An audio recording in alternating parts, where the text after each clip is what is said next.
So we're going to get started because, like I said, I want to make sure we're being sensitive to people's time. I'm State Rep Bob Lancia, District 16 here in Cranston. This is my district. This is something that really predates me. I remember that Jim Hummel had been focusing on this issue back in 2010, 2011. However, I've been elected, this is my 4th year, and from the time that I got started, actually there was a woman in my office.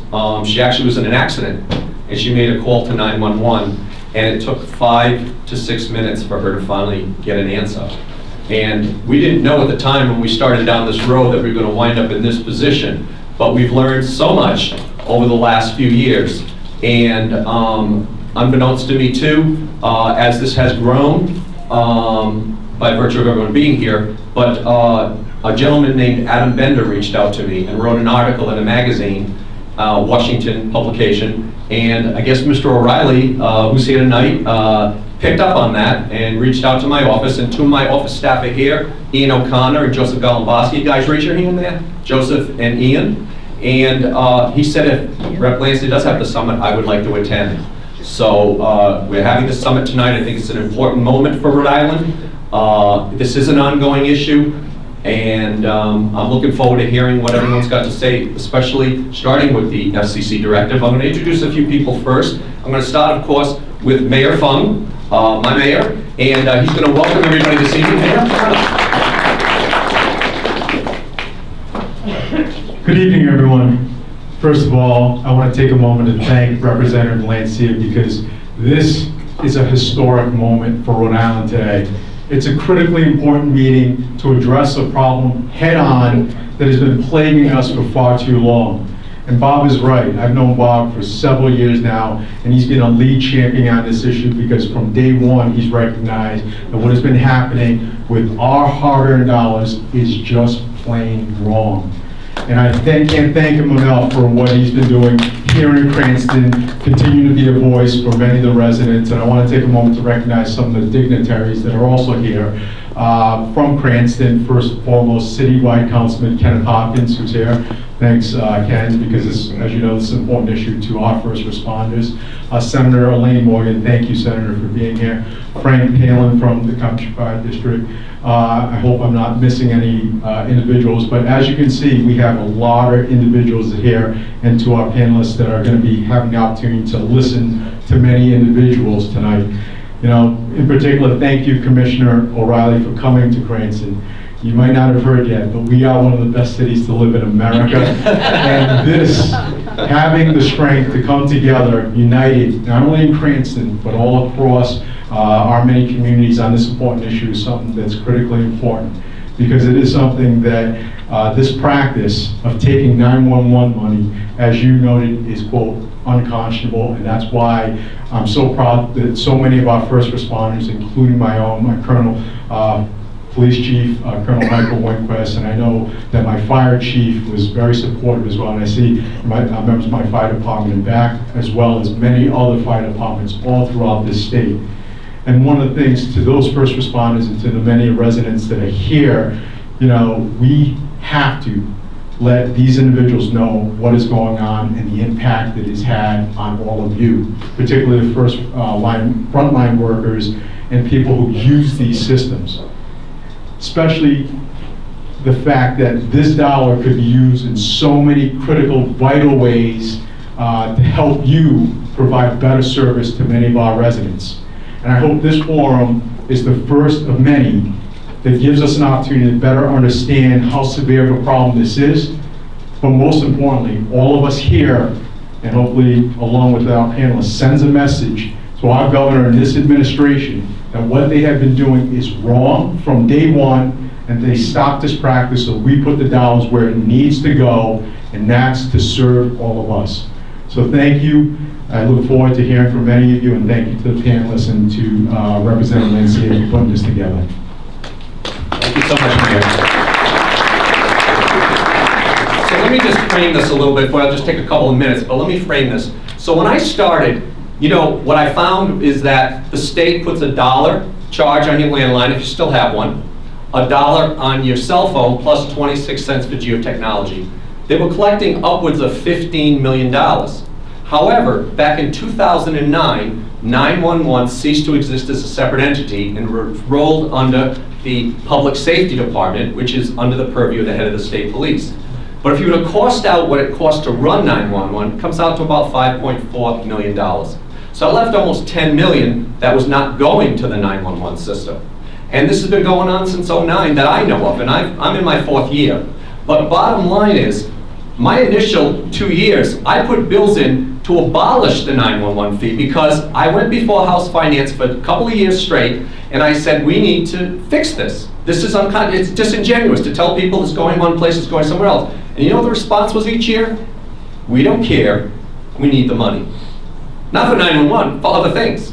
I'm just gonna stop. And you know, in this past year, and I don't wanna get political, but I mean, let's face it, this past year, we had a deficit of $60 million, okay? So to close that gap, what they did is, the governor went in, she scooped, that's a popular term, scooping, Mayor knows all about it, scooping, where you go into another fund, you take money to apply it to the deficit. Well, last year, $12.7 million was scooped from the Energy Efficiency Fund. That charge that's on your and my electric bill to pay for energy efficiency. Now, I said, you know, I testified, and I'm one of the few reps and senators that's up there every time there's that National Grid's asking for an increase. And I said, that 12.7, think about this, we could, how many more homes we could have insulated, save people money. How about those people that can't afford to pay their energy bills? Couldn't we have put that in a separate fund? But that's not what happened.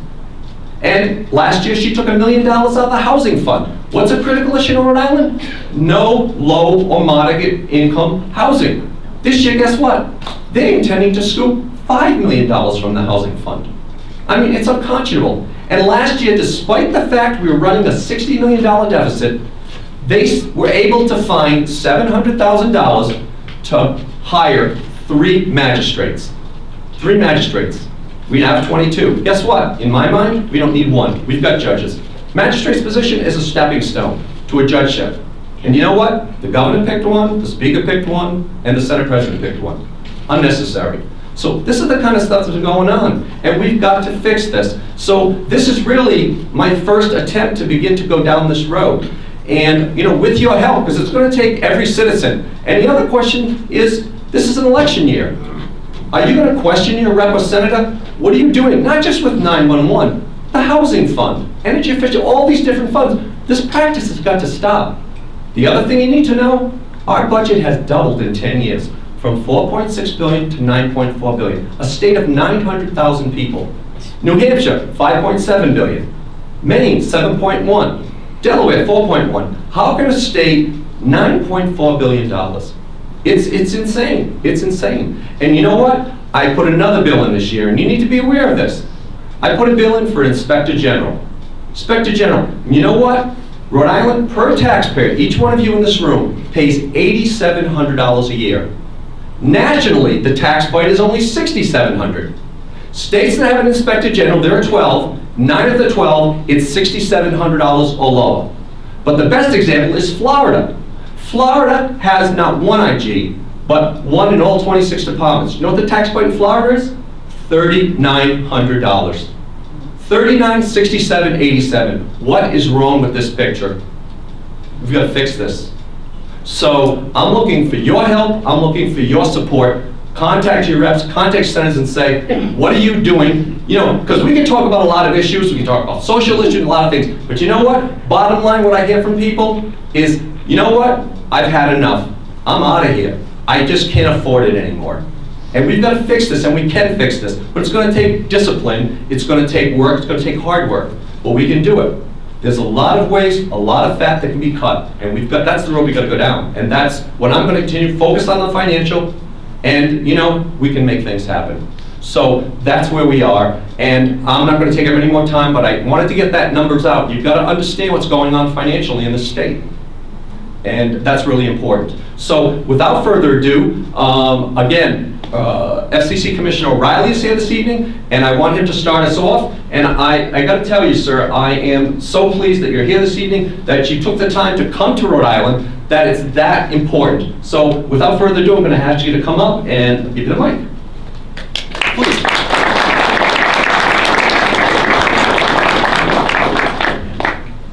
thank you so very much. I must admit that to be in a public library, I have a 2-year-old, so this is a different perspective of a local library these days. But I want to thank you for that very kind introduction. And I come to you from Washington, D.C., where there is a little less snow, and it's a little bit warmer, and people are recovering from their St. Patty's Day weekend. For those of you who may be unfamiliar, the Federal Communications Commission is an independent federal agency consisting of 5 individuals who are charged with overseeing the communications industry and protecting consumers. While each of us has a different background and sometimes disagree on policy matters, we tend to align very closely when the subject turns to safety of the American public. Know that my good friend Chairman Pai has spoken loudly against the insidious practice of 911 fee diversion. Similarly, my colleague, Commissioner Rosenworcel, would have liked to have been here but was unable to make it, has been such a great partner in seeking to end fee diversion, including joining me on a recent op-ed on the topic, which many of you have seen. On a larger note, I must admit that I have somewhat mixed emotions about being with you all tonight. Let me thank Rhode Island State Representative Lancia of Cranston for having me and extending the kind invitation. It is certainly a real honor to join with so many state and local representatives, public safety officials, and members of the community on a brisk night to hear views on an important topic. At the same time, it is unfortunate that we must be here in the first place to discuss the appalling practice of certain states to divert critical 911 fees for tangential or other totally unrelated purposes. Given the circumstances, be here we must. It makes it incumbent upon us to use this event to share information, listen to each other, and determine next steps to improve the situation, whether here in Rhode Island or elsewhere across our nation. I want to be very clear that while I may be very passionate about the topic, this should in no way be interpreted as a suggestion that you influence or lobby your state or federal governmental officials on the topic. Beyond being prohibited by law, my purpose and goal is not to generate grassroots activity. Instead, I seek to learn what conditions in Rhode Island made fee diversion viable and a viable option for policymakers. For instance, with a state budget of $9.3 billion, why is it necessary to divert a rather small amount, between $8 and $10 million, dedicated for public safety call centers, the 911 system as whole, for other spending priorities? The FCC's role in examining and reporting state 911 fee diversion efforts did not come out of the blue. We appropriately act in response to requirements in law enacted by the U.S. Congress via passage of the New and Emerging Technologies 911 Improvement Act of 2008, otherwise known as the Net 911 Act. As such, we have an obligation to call out states that are effectively stealing needed funds from public safety to be used for other purposes. A name and shame, if you will. Since the Commission's initial report in 2009, and every year since, we have documented and publicly reported the 911 fee diversion practices of states. In fairness, the Commission allows states to self-report whether it is diverting 911 funds. So it is not inconceivable that some states are not fully honest in our data collection process. The reality is quite possibly that the situation may be much worse than what shows on the printed paper. Despite this, the Commission's findings over the years paint a very disturbing picture. Over the last 9 years, 21 states and 1 territory have self-reported diverting 911 funds to other purposes for 1 year or more. Just as troubling, 10 states, 6 territories, and the District of Columbia failed to submit information to the Commission at least once. Collectively, 31 states, territories, or the districts have either diverted funds or failed to timely report to the Commission. 31 states, territories, and the district. Our 2017 report showed that 5 states diverted almost $130 million intended for 911 funding, and another 7 states and territories completely failed to submit the information needed for the FCC to make a determination. Many of you would not be surprised to learn that Rhode Island is the 2nd largest diverting state in terms of overall amount and percentage, behind only New Jersey. In fact, according to our 2017 data, Rhode Island diverted 60% of the 911 fees it collected, or more than $8 million. I know that some states and territories will try to make the argument that the diversion should not count because they spent the diverted monies on other public safety purposes. But that is not acceptable. Diversion is diversion, even if some believe it goes to meritorious functions. Allowing other purposes to be shoehorned under the guise of 911 is deceptive to those paying the fees, the American consumers and those that use the service. They should rightfully expect that dedicated fees for 911 actually go to the intended purpose. It is inappropriate for states to creatively label certain spending as public safety related or use when their 911 accounts are used as pay-fors for other things. In Rhode Island's case, there is not even an argument that these diverted funds go for other public safety purposes. All 60% is funneled to the state's general fund. Other states and territories will try to counter that it really doesn't matter if a portion of 911 funds are diverted because enough funds are still being provided to use to call centers in the underlying network. That's what Rhode Island officials seem to be saying in response to diversion tactics. But this too is flatly wrong. Beyond the enormous deception being perpetrated, it's highly likely that the public safety systems are not receiving the funding that they need to operate or mitigate the next generation or NG 911 systems. The WJR NBC 10 exposed the problems facing Rhode Island's public call centers here in Providence. Underfunding has led to longer wait times, delayed emergency responses, worker fatigue and lower morale, and an inability to invest in new systems, just to name a few. Further, I just came from your local PSAP here in Providence. A number of these issues that were identified by the WJAR were seen very legitimate and happening now. At this point, I think it's appropriate to discuss potential solutions. Over the last year, I've proposed a few ideas to curtail states' 911 diversion tactics. One idea that seems to be accomplishing the overall goal without potentially negative consequences involves two steps that can be taken by the FCC. The first is defining what features and functions can be recouped via a state's 911 fund. The second is using our truth in billing oversight, preventing providers from being allowed to collect 911 fees if they are diverted and therefore remit to a state any more funding than is necessary to operate the state's 911 obligations. Combining these two features would be a way to effectuate change without impinging upon the funding desperately needed by 911 call centers. In closing, let me remind everyone that we shouldn't have to fight to make sure 911 funding goes for the purposes it was intended. We shouldn't have to highlight the budgetary shenanigans perpetrated by several states that raid their 911 accounts. And we shouldn't have to explain increased risk that this behavior exposes the American public, especially in their worst moments of their lives. Yet current circumstances dictate otherwise. Once we accept our reality, I see our role as fully recognizing the problem at hand, defining a tailored solution, and implementing it. America's public safety depends on it. And I thank you so very much for listening to my comments.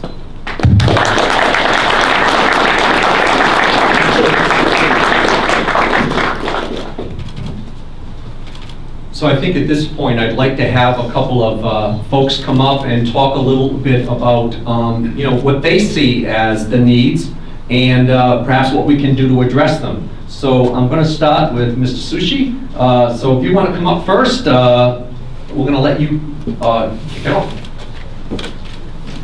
Thank you so much. Thank you, Rep. First of all, not sushi.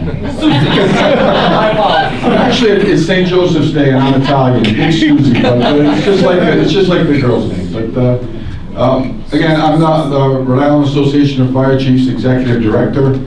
We are here tonight with our president and fire chiefs from around the state, everywhere from Woonsocket to Narragansett. Let me first say that I did not know I was going to be speaking here tonight until Rep. Lancia called me up a little while ago and I saw my name on one of these chairs at the head table. So this is completely impromptu. I have no idea that I was going to be speaking. The first thing I want to mention is that the Rhode Island Association of Fire Chiefs is a completely non-political organization. We may lobby for fire safety bills at the State House and bills to do with the Fire Marshal's office and whatever, but we're not going to get into anything political here tonight. Our concerns and our members' concerns are to see that the 911 system is properly funded. That's the first concern. And that we have all that we need in this state to make sure that we're safe. Secondly, and I would ask the commissioner at one point to address this, is that we've had troubling concerns. We've heard that this type of a practice may affect grants that would come to this state. And that is one of the biggest things that we want to find out more about.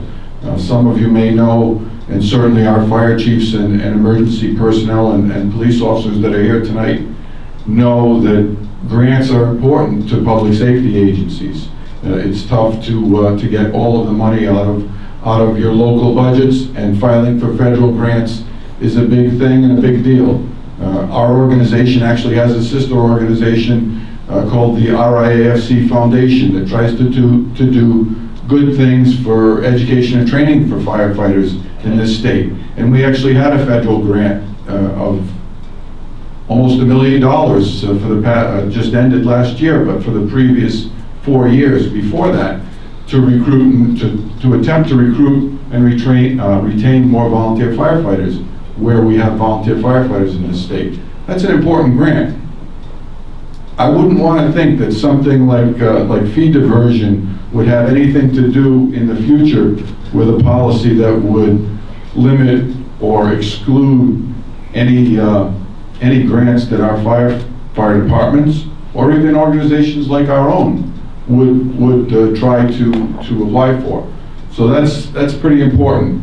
I can tell you that I know that Dr. Lauro is here. We worked with him very closely last year with the advanced CPR protocols and the 30-minute CPR protocols.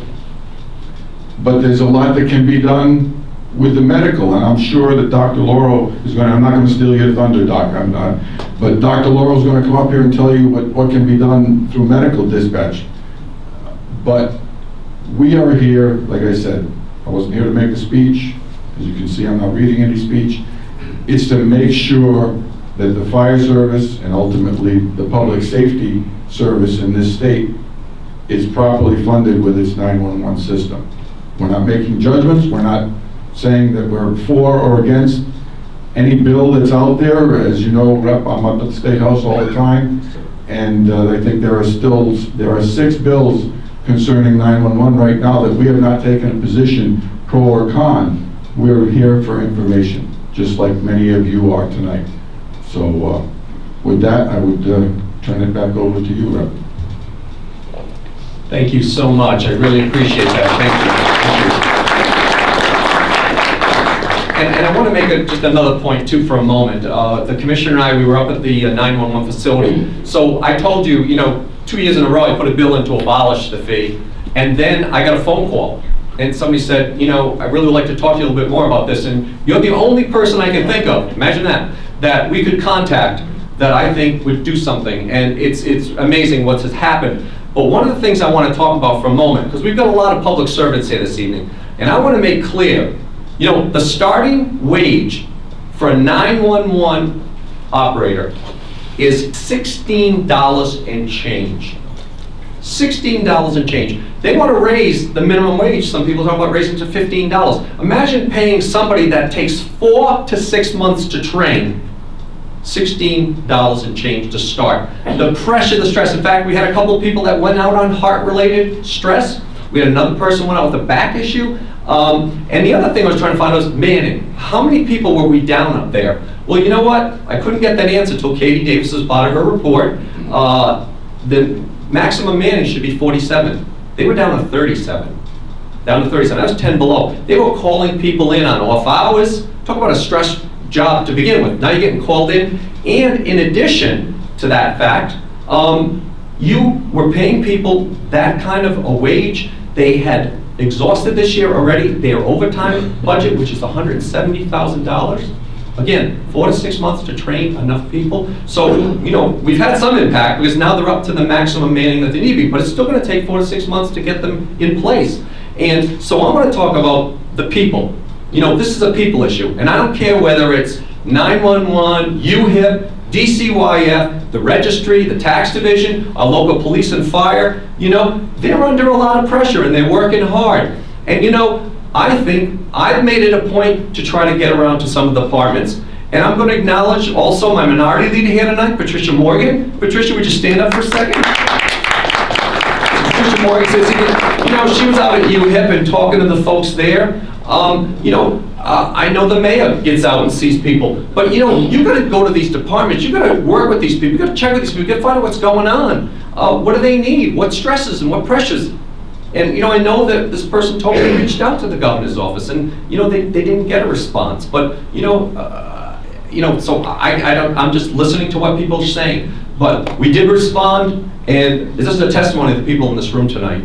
So we don't want to forget those people, and we want to make sure that they're adequately being funded, that they're adequately being paid. They are professionals, and I made that point. Gene Falsenti teased me, you know, oh, well, Rep, they're state employees, you know, I mean, you know, that reputation. I said, these are hardworking professionals who care, and they do this job, and they come in when they're not, you know, when they're called in, you know. And so I don't want to forget that, so I want to raise that as well tonight. You know, this is important to say that. So I'll leave that at that, and I want to say, is there a member of the state or the Police Chiefs Association, anyone here that would like to say something this evening? Anyone at all? Because otherwise, if not, we're going to go to our medical personnel. But I also want to notice Representative Ken Marshall. Ken, would you stand up, please? Another hardworking rep, a great guy, and working hard. So thanks, Representative Marshall, for being here tonight. So let's take a moment. We're going to have the medical folks, and I appreciate the Rhode Island Medical Society reach out to me, just as the Fire Chiefs and the Police Chiefs Association. They said, Rep. Lancia, we're so excited you're doing this, and you know, this gives an opportunity to talk about these different things. Well, the Rhode Island Medical Society reached out, and so let's talk a little bit about some of the things that they've got on their plate that they'd like to talk about. Dr. Lauro, we're going to have you come up. Well, Catherine, why don't you come up first? And just introduce yourself.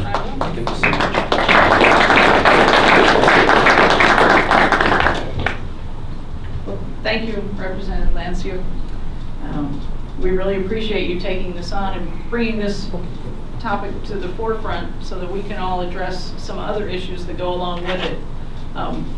Your previous speaker, I agree with. We are not here for the partisan political type of statements here. We're trying to do what's right for the citizens of Rhode Island. And this is sort of a medical issue that we're bringing up, and we'd like to see it addressed. When we talk about E911 dispatch, we're talking about doing things that actually can save lives. And so we have one aspect here we'd like to talk about today. And my name, like you said, is Catherine Cummings. I'm the current president of the Rhode Island chapter of the American College of Emergency Medicine. And I'm also the current treasurer of RIMS, Rhode Island Medical Society.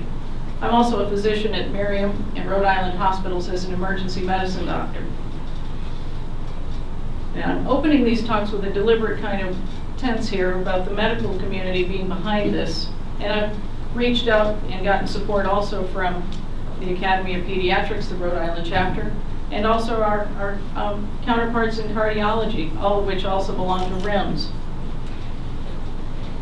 We are all determined to make the free ambulance and E911 system the best it can be. We would like to see it rival even states and cities such as Seattle. There's no reason that we can't strive for these kinds of improvements. So anything you see here today, there can be people that parse words about it. They can say, we do this little bit, we do that.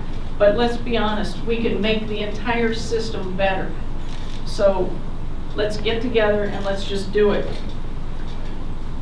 People that have invested in pre-hospital systems of care have proven statistics that it can be done and done better than we do here. And we're working on not exactly knowing everything we could know because we don't have really great databases. So some of what we have to say is a little bit based on a lack of evidence. But the systems that do it well, we can base our policies and procedures on their best practices. So Joe Lauro, you've heard a lot about, and if there's any one person that I trust to know about what's going on, it's Joe. He already said he's worked on the 30-minute CPR aspect. and he'll be up here to talk some more about it. And what he's going to talk about is one link in the concept we call a chain of survival. And that one link that we know about is one of the most proven aspects that we can do better with.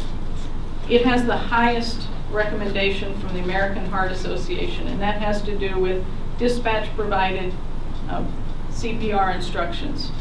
Now, we do those in a lot of cases. People have reached out from being EMTs and actually provided, but there's actually a systematic way to do it, and the supports that are needed to get it done, we can do better with. We're so pleased to have this opportunity, and just remember, this is a whole spectrum of things that we'd like to talk to you all about and bring out as part of the enhancements here. I think I'll give a little bit more of an introduction of Joe and who he is. He is the chair of our EMS committee for Rhode Island ASEP, which is the Emergency Physicians Group. He's also an attending physician at Merriam and Newport hospitals. And he's the EMS director for several different fire departments. So he has a pretty good swath across the state and across the physician community. But he's not just a physician, he also carries with him the knowledge of what it's like to be in the EMS system, as he was a paramedic in New York, and even including being a paramedic during the September 11th tragedy as a first responder. So I think he knows both sides of the coin here. He and I have spoken about the issue that we're talking about. He said, this is probably one of the most important things we can actually participate in and be a part of, with all the rest of you here, to improve the state of Rhode Island. And I mean that sincerely. It's that important to us. So if you disagree with something that we have to say here, please reach out to me. We're happy to talk to you about any subtle differences that you might have. But we really do believe that we can make things better. Along those lines, we're talking about pre-hospital instructions. And I want to bring up someone who actually has experienced what it's like to not necessarily have the pre-hospital instructions. And that's Dr. Allan Adrian. And she's going to come up and sort of frame this for us of why we really want to get this to be a consistent, well-done practice, so that we all can save lives. Would you like to come up?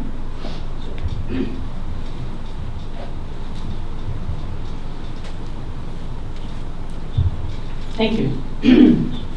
Hi, I'm Allan Adrian. I'm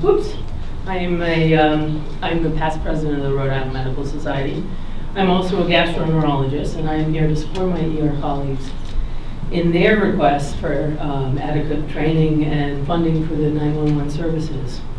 You know, studies clearly show that the time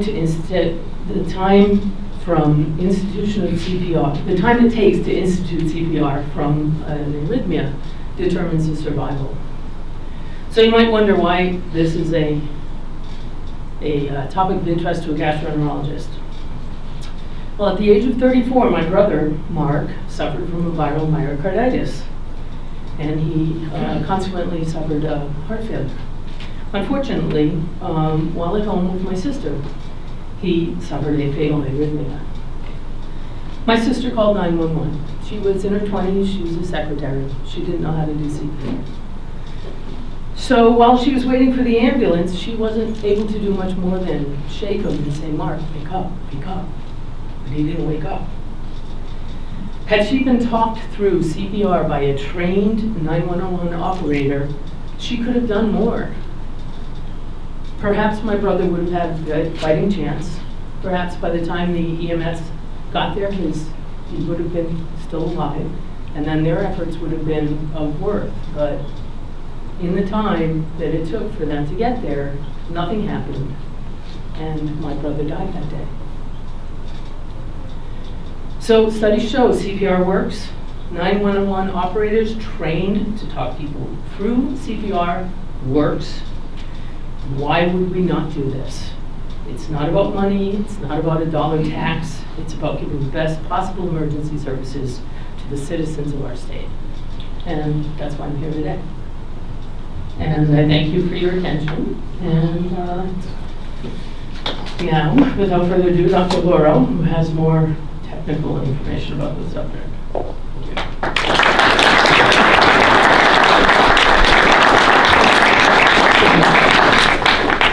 Thank you, Dr. Adrian.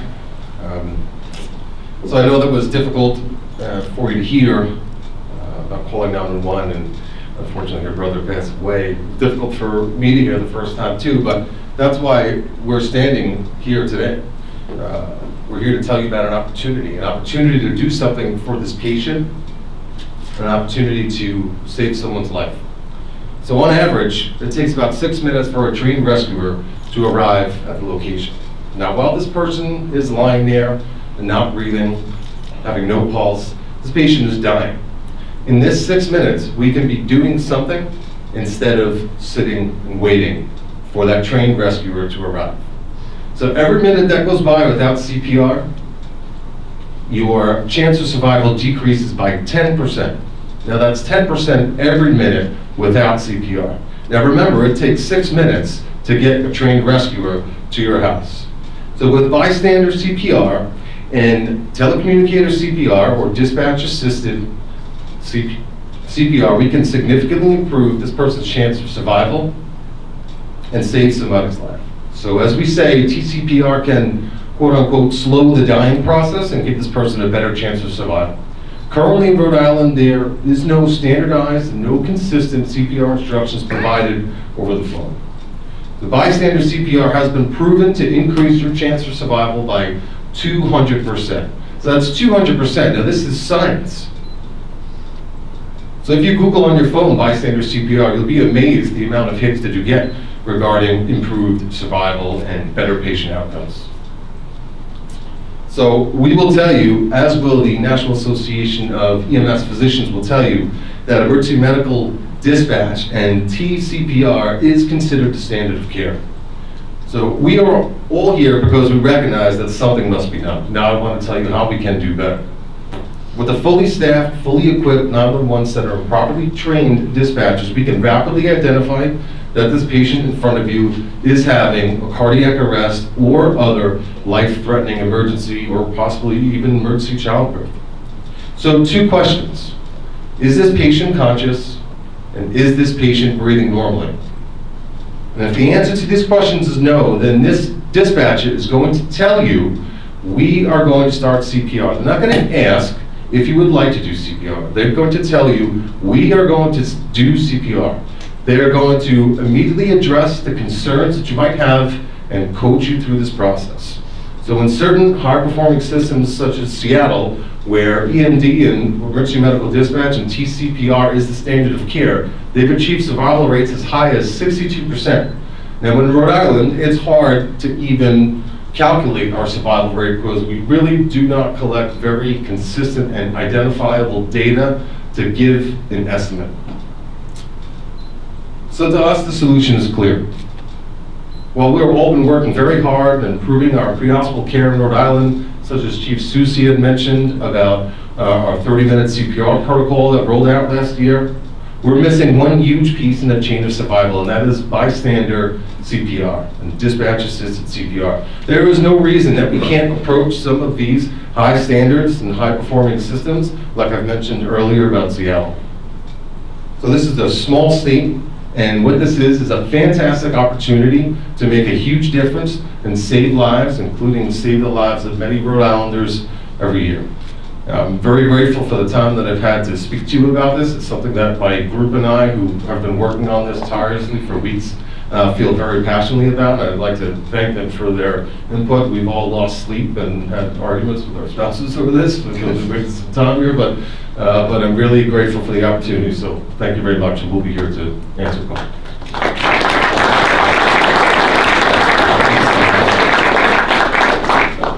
Now, while we don't have a Police Chiefs Association representative, we do have our own local colonel, Colonel Winquist, and you're going to speak as an individual on this topic, so appreciate you coming up.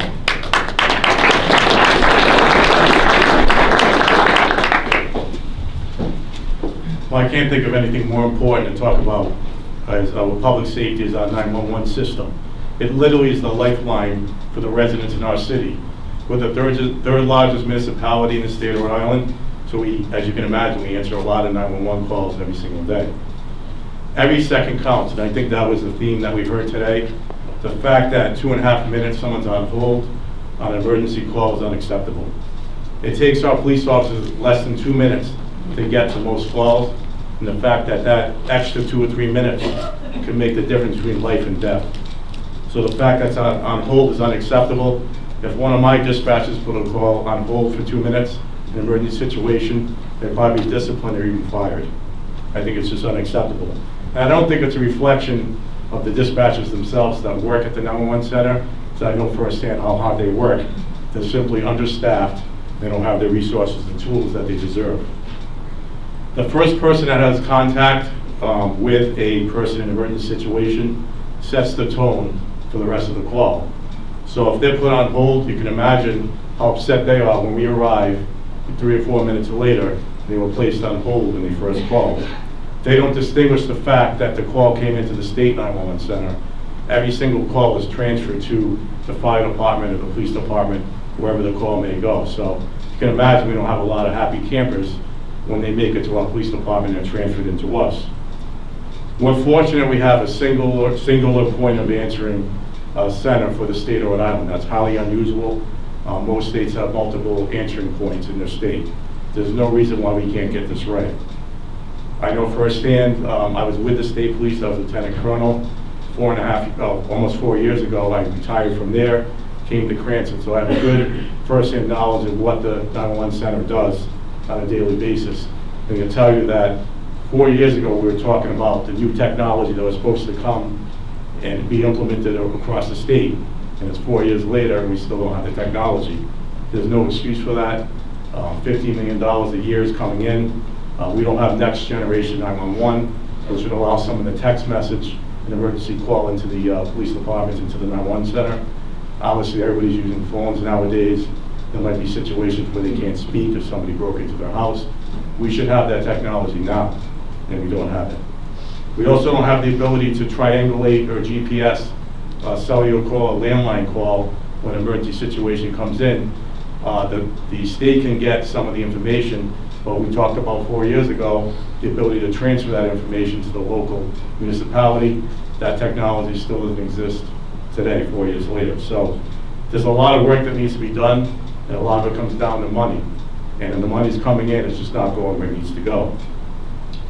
I polled our dispatchers, and they told me that they're frustrated, that a lot of times the 911 calls at the state don't have the time to stay on the line and help them out. A lot of times the language barrier, we don't necessarily have the resources that the state has. A lot of times they have to hang up because they have to answer the next 911 call that's coming in.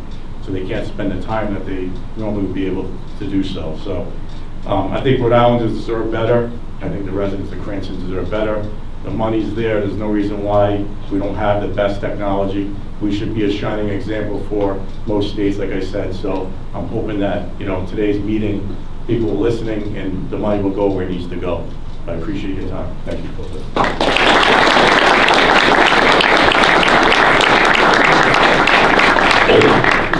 Thank you so much. I'm going to ask Commissioner O'Reilly if you'd come back up. Would you speak a little bit about grants and some of the concern that we just heard?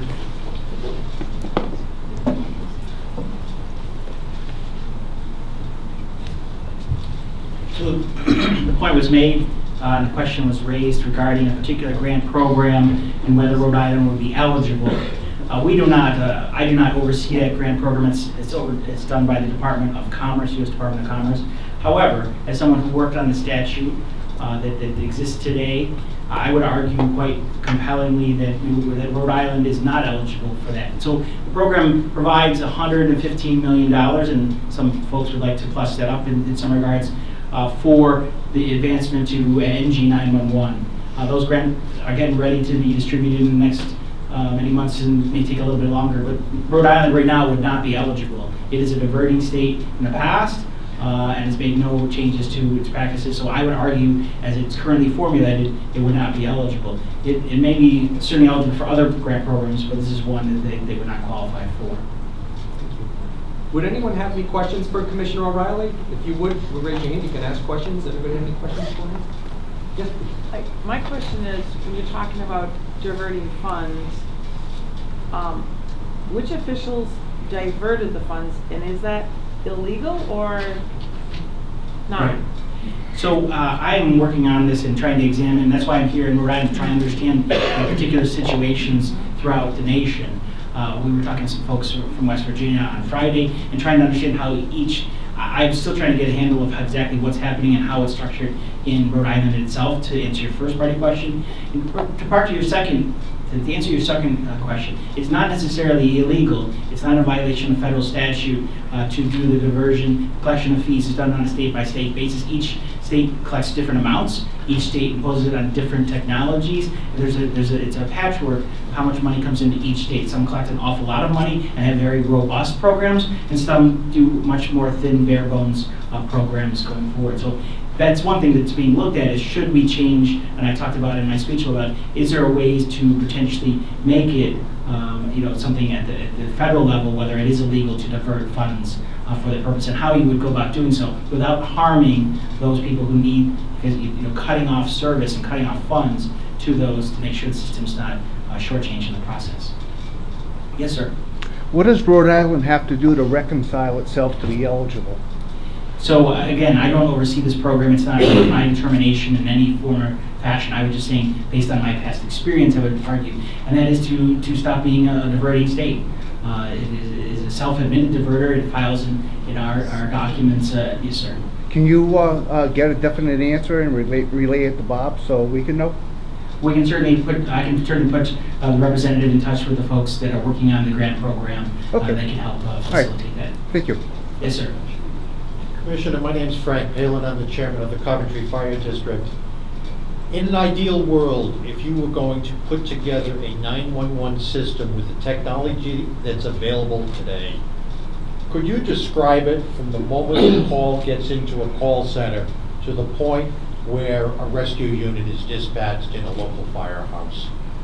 So ideal system today is something that's based on a next generation 911 system, where it's a very multimedia, data-rich information that's being shared from the incident that's being called from wherever the emergency is needed to be addressed to public safety call answering center, and then immediately transferred to the public safety officials out in the field, so they have that data, whether it be video, whether it be text messages, it's a very robust network, and we're trying to move that way nationwide, but it's done on a piecemeal basis. We talked about the number of calling centers, and my language is more, it's called PSAPs, how many PSAPs there are, and there are thousands of PSAPs. You benefit in having only one. There are a couple states that have one, and that provides a much more organized structure, in my opinion. Different people have different opinion on that, but there could be hundreds in different states that make it more difficult to try and transfer the information back and forth. But your original part of your question is having a very robust data and video information coming from the incident site, so people can provide the best care when they're on the field. So let's make sure that it gets to the call center and then to the public public safety officials as instantaneous. And that's the network we're going towards. We're not there, and by diverting funds, you're preventing the network from going in that direction. Like I said, there's money at the federal level. There's a grant program where they're getting ready to distribute funding that Rhode Island would be ineligible for. In my opinion, again, I don't oversee that program. I have a follow-up $10 million question. Would that $10 million that's been diverted this year and next year, and any federal funds that would be available, do you think that would be enough money to convert to this type of system? We have 39 cities and towns. We have one call center. It sounds to me like the technology is already there, almost ready to take it off the shelf and plug it in. I can't imagine it costing a fortune. In fairness, I should say that we just came from the local call center. They're moving to text to 911 and hope to have that operational by third, fourth quarter this year in Rhode Island. So, but to your larger point, it's a fair point. I can't tell you the cost. I haven't run the numbers to know what it would cost in a state like Rhode Island in terms of NG911 fully functional. But I would say that the dollars that you speak of would be highly beneficial to make that happen. And that's something that the folks in Rhode Island need to make a decision about. Yes, sir. Commissioner, thank you for coming to Rhode Island. So you spent some time talking about some of the challenges and issues surrounding Rhode Island and how some of that money has been moved to other places. Can you paint a picture of what the best practices would be to earmark those funds that are taken from cell phone charges, landline charges? Is it a dedicated fund? Is it a separate account? What's the best practice here? Again, I wanted to give some flexibility because the overall purpose, what the structure is not as important to me is make sure the dollars go to the purpose that they were collected for. And whether it be, if it is establishing a separate account that does the mechanism that would work in Rhode Island for that purposes, that may be the way to go about it. But right now, those numbers, all the money goes into, or 90% of the money goes into the general fund and 10% goes to the IT budget. And then the state's keeping its portion and not spending it on 911 services at the call center and the system overall. So I have different minds of what it should look like, but I want every dollar that's collected for 911 purposes on a line item bill to go to 911 functionality in the state and not for other functionality, not for other public safety purposes, even how meritorious they may be. There are a number of states that have used dollars to buy new ambulances, and they're incredibly important. I don't need to suggest otherwise, but that's not what the dollars were designed to do. And it's very important to make sure that the end goal, however the accounting mechanism, I leave to others. Thank you so very much for your welcome and hospitality.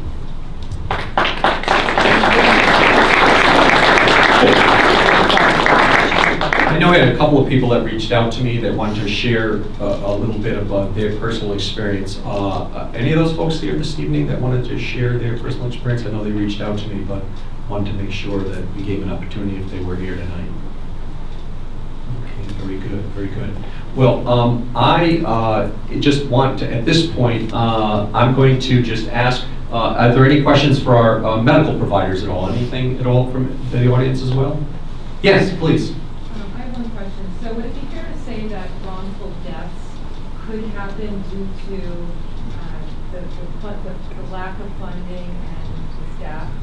That we're misappropriating money, so due to not having the proper things in place, that somebody could wrongfully die because they've waited too long or understaffed, the money's not going there to fully make it. Can you hear me?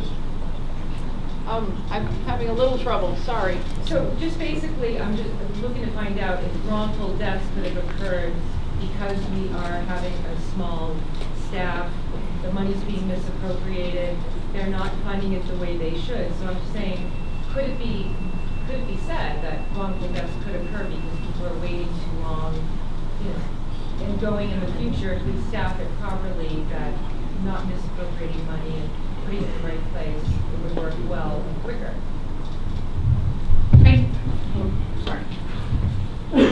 I don't think that's a fair characterization of the system that we have now. We're talking about making it better than it is right now. But we have dispatchers and the entire chain that's going on is working very, very hard to make it as best it can be. There are some training things that we can do, but if you look at anything in medicine or any other profession, there are always things that you can do better. So that's what we're talking about, is doing it better than we do right now. And there are CPR trained dispatchers who will start to try to give these instructions, but they could be trained better. So I don't want to leave you with the misperception that I don't know, you're in the middle of the Sahara Desert with nothing. That's not what we're talking about. We're talking about the incremental change that if we all get together and get committed to this idea that, like even some of the other items about the next gen technology, that could make it just that much better. And we have the money and everything. Let's look at the best practices. Let's sit down together and form the study commission that Representative Lancia has suggested, and figure out what works for Rhode Island. Much like the commissioner also said, Rhode Island is not going to look exactly the same as any other state. We do things differently here. So we need to pull our resources together and figure out what needs to happen.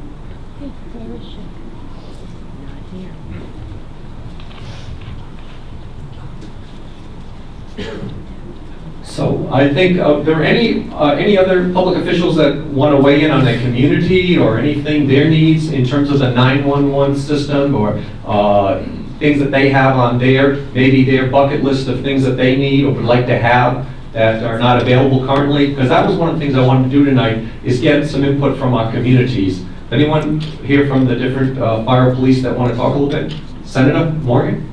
Yeah, come on up.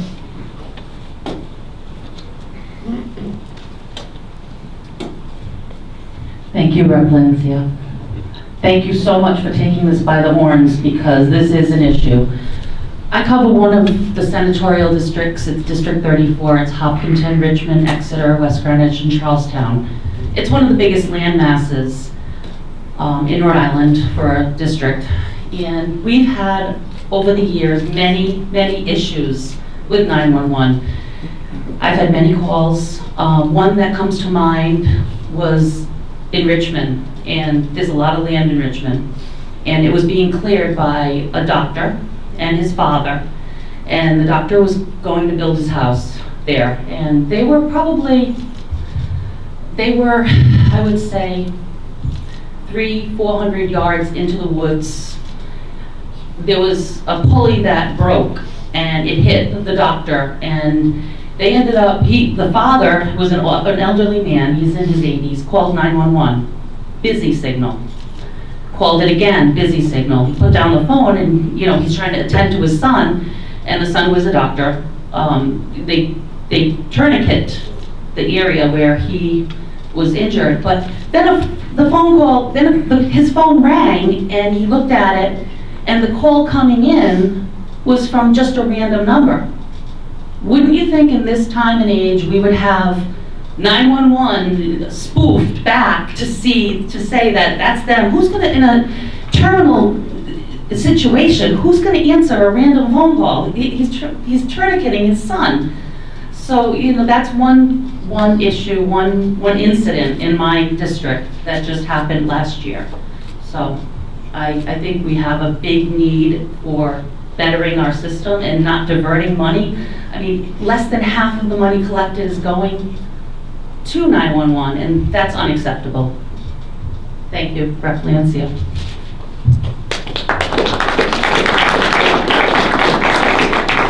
Is there anyone else this evening that had anything they wanted to share or anything? Yes, Frank.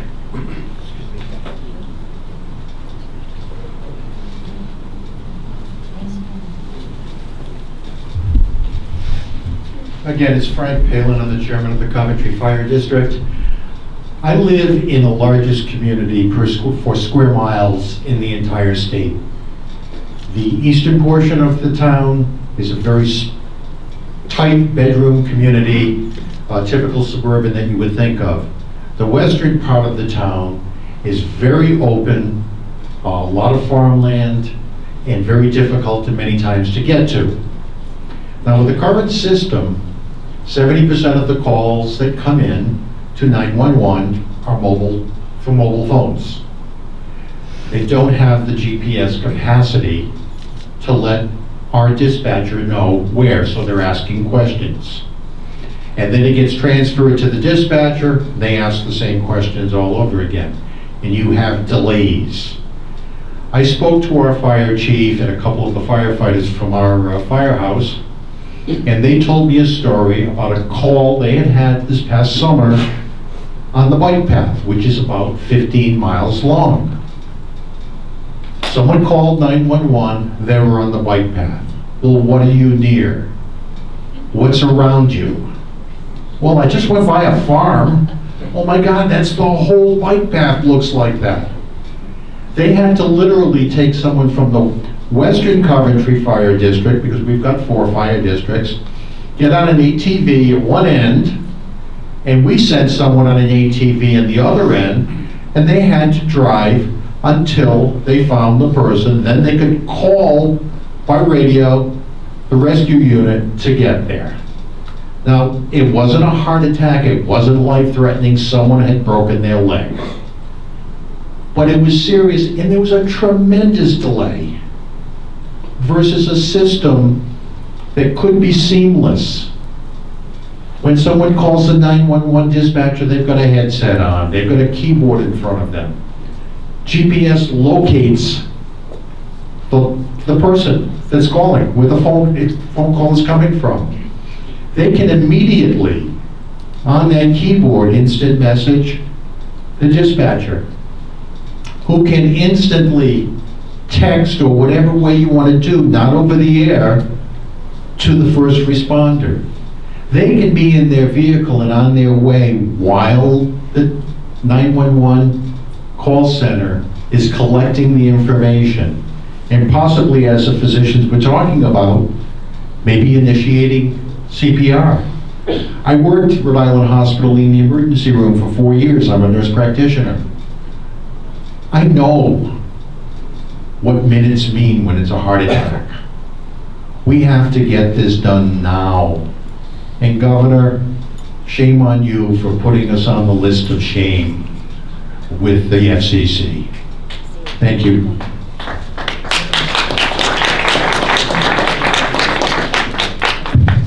Again, I'll make the point, there are some pretty passionate people here, and I am one of them. So, you know, we take everyone's comments and the respect that they were offered. So at this point, is there anyone else that wants to share anything else that needs to be said? Yes? Yes. Representative, not to put you on the spot, but where is it written that the money is taken from our bills, our phone bills and everything? And is it part of the yearly budget that it happens? And, you know, if it's in the budget and specifically says what it's supposed to go for, how can we avoid putting it into that black hole we call the general fund? Well, that, you know, back a while back, before my time, of course, there was a time when monies went to restricted receipt accounts. And that practice ended. And, you know, the general fund is just a general fund. You know, and so monies that go in, even if they're dedicated to a particular purpose, aren't necessarily going to go there because it is a general fund. So, you know, I did put a bill in to create a restricted receipt account for these particular monies.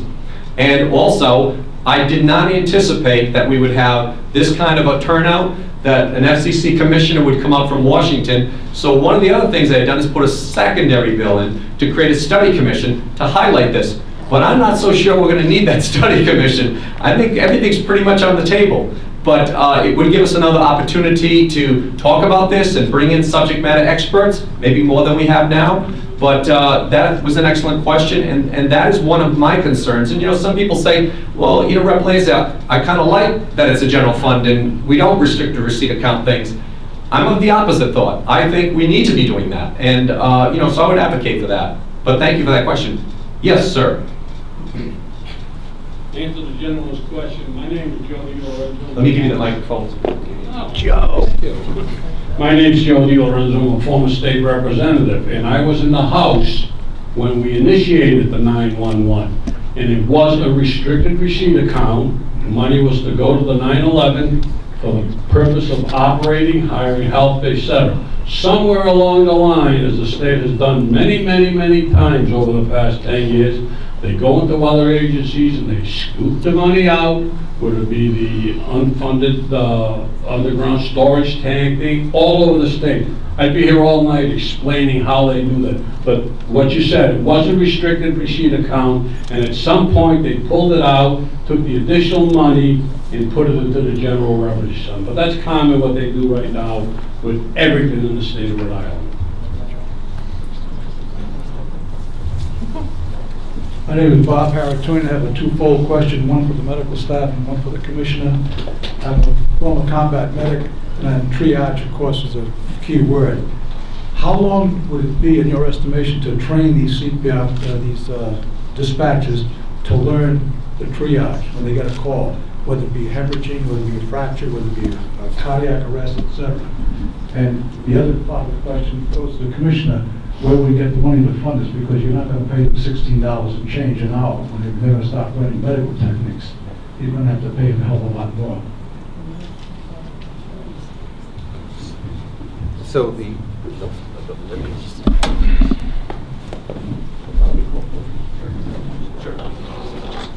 So the training itself, from telecommunicator CPR, is actually not terribly long. I mean, at a basic course, it's 4 hours. That we can get at least one existing individual trained to that level, but there are different levels, such as once you get to the more complicated emergency medical dispatcher, they have a series of, multiple protocols based on a national curriculum that they would follow. So the training of one individual provider itself would not be tremendously long, but there's a lot of nuances that probably have not been identified as of yet that would likely lengthen the process to get that complete, if that answers your question. There are a lot of states that do have these people that are trained, correct? There are a lot of states and districts that do have these emergency medical dispatchers that are trained. Yes, that's true. And there are a lot of states that don't have it for reasons like this, for inadequate funding, for lack of a better term, and the difficulties to achieve that. Thank you. Any other questions? All right, well, we allotted 2 hours tonight. It's an hour and 5 minutes. When I first was a Navy chaplain and I actually was stationed at Newport, I had my captain, we did a lot of ceremonies in Newport, school graduations and things. And I remember we were walking together in the first one, and he turned to me and he said, chaplain, you keep it short, I'll keep it short, and we'll get out of here. And so I think we've covered this topic, but I do want to invite any public officials who are here who want to come up with our professionals and give you, the audience, an opportunity to ask any of us any questions or talk to us personally. And it's daylight savings time. It's still light for another 40, 45 minutes. So get out. It is St. Joseph's Day. Get out, enjoy the evening. I don't know if the commissioners are going to be up for a Zeppela, but we got to try to get them something, right? So we'll leave it at that. I want to thank you all for coming. I hope this was instructive, and I'm just looking for your support going forward. This is an important topic, as is so many things that are facing us right now. And I want to thank you for that. And I did have a chance when I delivered 2 letters, and I'm gonna kind of end with this. But I delivered 2 letters to the governor's office. I delivered 1 letter about 911. I wanted to meet with her. I didn't get to meet with her. I got to meet with a couple of her people. And I also delivered a 2nd letter, and it was regarding the homeless situation. Now, we're talking about this being my district. We had a problem over here at Harrington Hall. Harrington Hall, the place of last resort for sex offenders. But I'm an ordained minister, ordained American Baptist minister, former Navy chaplain. I'm compassionate, I care about people. Suzanne Arena, who's here tonight? Suzanne, raise your hand. Head of the Cranston Crime Watch. We've worked very closely on this issue. In fact, we met with some of the governor's people. We've met with all kinds of folks.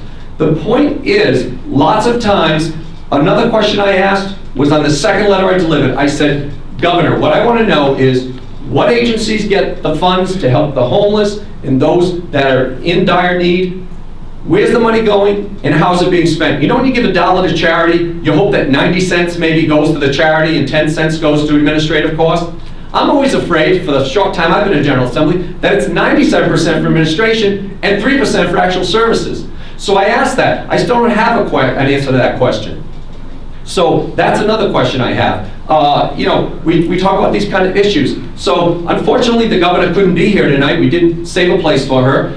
I don't know if she's even up to visit the folks at 911. I haven't had a chance to meet with her personally. Again, I did get to meet with the people. I still am waiting for an answer on the homeless situation, on the sex offender situation. So these are the kind of things, DCYF, UHIP, these kind of things. You, the people, are paying for this. You deserve answers. You need to know where those dollars are going. Again, are we administrative cost heavy and services light? I'm afraid that that is the answer, because we haven't had that meeting yet. We haven't had that. So I said, we actually had the ACLU file a lawsuit. Now, I put a bill in for the sex offender issue. My bill got tabled. Another bill got passed, came back to us, I got passed. But bottom line is, if we had brought everybody together, all like we're doing tonight, brought all the people together and said, how do we fix this? We don't need a study commission. Just bring people, say the people at a nonprofit, the people that get money. Bring people together and let's solve these issues. But that's not what happens. Everything's got to be a bill. It's got to go through these long hearing process. And you may not know this, but I sit on 3 committees. There's not very many Republicans over the state, so I'm on 3 committees. But the first thing they do before every committee meeting is they vote to hold all bills for further study. Every single bill. And decisions are made, not at my level, of which bills are going to make it to the floor. And you know that if a bill makes it to the floor, guess what? It's going to pass. Unfortunately, not enough bills that need to get to the floor get to the floor, for whatever reason. I'm not going to speculate on that. But you know what? We can do better. We can do a lot better. And we need to do better. Too much money is being collected from our taxpayers. Again, think of that number. 87, 67, 3,900. Think about that. So, you know, we talk about funding now.